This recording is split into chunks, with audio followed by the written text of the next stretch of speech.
Estamos começando mais um programa Inteligência Espiritual no canal Mensageiro da Verdade, com o pastor J. Pérez, para levar a mensagem de Deus, o conhecimento da palavra e a presença do nosso Senhor até a sua vida. Então venha conosco nesse estudo bíblico, aprender mais das Escrituras.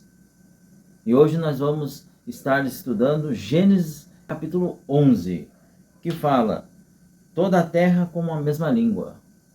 E era toda a terra de uma mesma língua, e de uma mesma fala. E aconteceu que, partindo eles do Oriente, acharam um vale na terra de Sinar, e habitaram ali. Então a palavra ela nos fala que todos falavam a mesma língua. Não havia diferença na língua, como nós temos hoje. Hoje a gente tem o português falado no Brasil, o português de Portugal, o inglês, o espanhol, o chinês. Mas nessa época, todos falavam uma mesma língua. E disseram uns aos outros: ei, façamos tijolos e queimamo-los bem. E foi-lhes o tijolo por pedra e o betume por cal. E disseram: eia, edificamos nós uma cidade e uma torre cujo cume toque nos céus, e façamos-nos um nome para que não sejamos espalhados sobre toda a face da terra.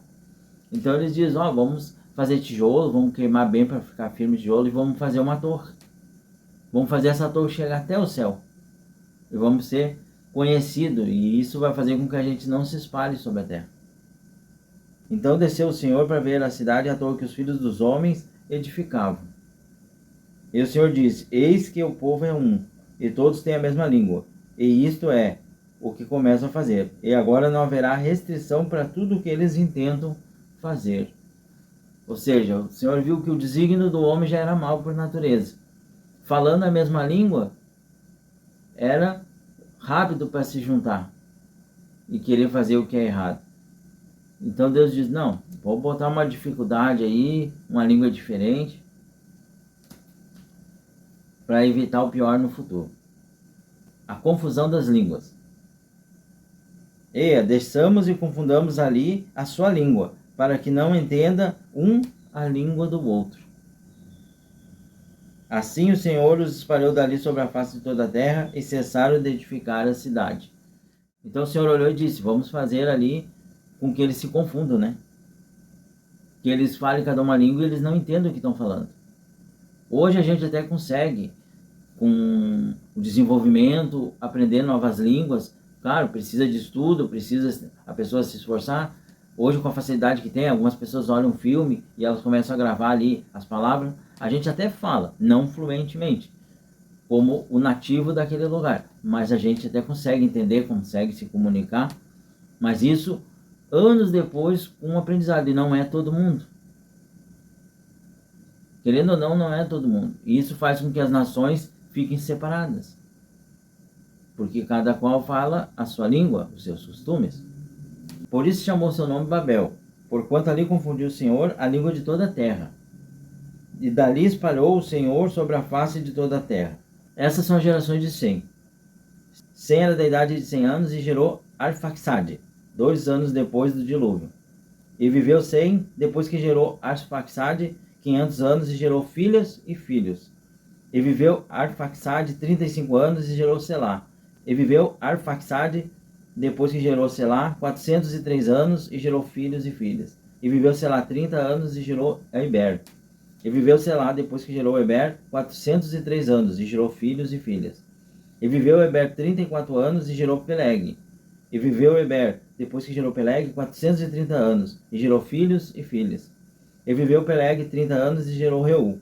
E viveu Peleg, depois que gerou Reu, 209 anos e gerou filhos e filhas. Viveu Reu 32 anos e gerou Serug.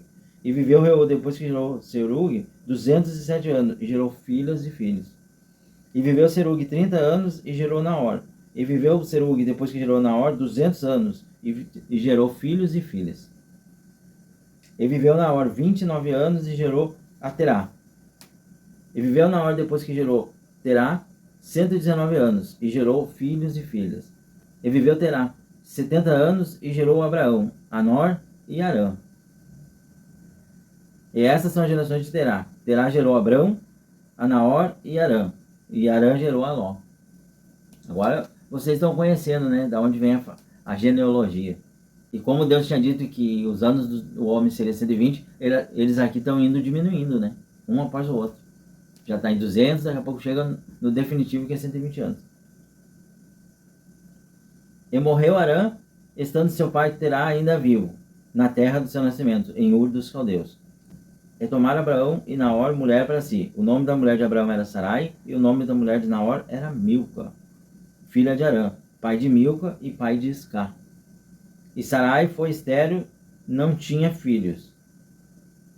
E tomou Terá a Abraão seu filho, e a Ló, filho de Arã, filho de seu filho, e a Sarai sua nora, mulher de seu filho, Abraão, e saiu com eles de Ur dos Caldeus, para ir à terra de Canaã. E vieram até Arã, e habitaram ali. E foram os dias de Terá 205 anos, e morreu Terá em Arã. Então, Terá, pai de Abraão, ele pegou Abraão, pegou Ló, pegou a Sarai, sua esposa, e disse, não, vamos para outra cidade. E nessa cidade eles trabalharam, eles tiveram comércio, prosperaram, até que Deus veio falar com Abraão, né? A família já estava grande, mas aqui a gente vê a descendência de Sam, né? Lembrando que alguns passaram pela Torre de Babel, né? Mas é para a gente ver que a história ela tem uma sequência. Isso mostra a fidelidade como essa história é verdadeira, porque ela tem uma cronologia que fundamentaliza a própria história. Então isso é interessante. É o único livro, a Bíblia é o único livro que ela se autoprova. Ela se auto dá as provas para mostrar que é verdadeira, diferente de qualquer outro. Você pode pegar um livro de história, de ficção científica, ele vai contar, mas tu não tem como saber se aquilo é verdade ou não, até porque ele não dá uma única prova. A não ser que o autor escreva depois lá no final ou no início, baseado em fatos reais. Já a Bíblia não, a Bíblia ela vai narrando a história, ela é uma narrativa, e ela vai mostrando cronologicamente os acontecimentos. Da onde saiu cada pessoa, ou seja, Abraão não caiu de paraquedas na história da Bíblia. E se a gente vê, cada pessoa, desde o primeiro homem que foi criado, ele tem uma cronologia. Tem Adão, aí tem o seu filho Caim e Abel, Caim mata Abel, aí no lugar de Abel nasce Sem, que aí a geração dele começa a buscar Deus, aí vai mostrando um por um, geração por geração. Depois passa o dilúvio, aí vem Noé, aí tem o dilúvio, depois do dilúvio segue a geração de Noé. Mas tudo vem cronologicamente, para a gente saber que a história é verdadeira. Ela aconteceu porque ela tem fatos cronológicos. É que nem, por exemplo, é um exemplo meio distante, mas dá para dar uma base, é que nem a criação da cidade. Talvez a cidade que você mora tenha 200 anos, 300 anos de criação, mas se você for lá na história da criação da cidade, você vai ver que ela tem os fatos cronológicos que comprovam a sua criação, como foi a sua criação, quem chegou, o que fez, como é que foi o andamento para chegar até a fundação da cidade. Os primeiros que chegaram naquele local, porque uma cidade ela é um lugar onde não tem ninguém, e as pessoas vão chegando, vão morando, faz uma vila, a vila vira um bairro, o bairro vira um povoado, esse povoado se torna um distrito, e esse distrito depois pede a sua emancipação e vira uma cidade. Mas é toda uma ordem cronológica de fatos. Ninguém chega num lugar e diz, a partir de agora tem uma cidade aqui. É fatos cronológicos que levam àquele acontecimento. Só para mais ou menos dar uma entendida. A Bíblia é assim, ela é fatos cronológicos que levam aos acontecimentos. E levam à presença de Deus. Porque muitos acontecimentos teve que ter a intervenção divina. E esses eventos se auto-explicam, ou são auto-explicativos. Como, por exemplo, o fato de hoje na Terra, embora a gente seja o mesmo povo, venham todos da mesma descendência, cada povo fala a sua língua. Aqui, nessa passagem no capítulo 11, a gente passa a entender o porquê que cada nação tem a sua língua. Porque eles foram separados, como diz a palavra, e cada grupo, conforme a sua língua, eles foram habitar num lugar. E ali eles formaram um povoado, esse povoado virou distrito, virou cidade, virou estado, virou país, conforme foi crescendo.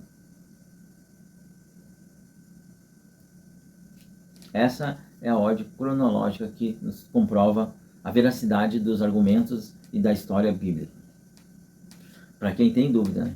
Porque quem está na presença de Deus sabe que não existe dúvida. E não é à toa que a Bíblia é o livro mais vendido e mais lido na face da terra. Que Deus abençoe. Esse é o programa Inteligência Espiritual, canal Mensageiro da Verdade, com o pastor J. Pérez. No próximo vídeo nós vamos estar lendo o capítulo 12, que fala: Deus chama Abraão e ele faz promessas. Aí vamos ver a história de Abraão. Deus abençoe a todos e até o próximo programa. Não esqueça de compartilhar e de se inscrever. Tem muita gente assistindo, mas poucas estão se inscrevendo. Compartilhe, seja um semeador da palavra. Fiquem todos com Deus, até o próximo programa.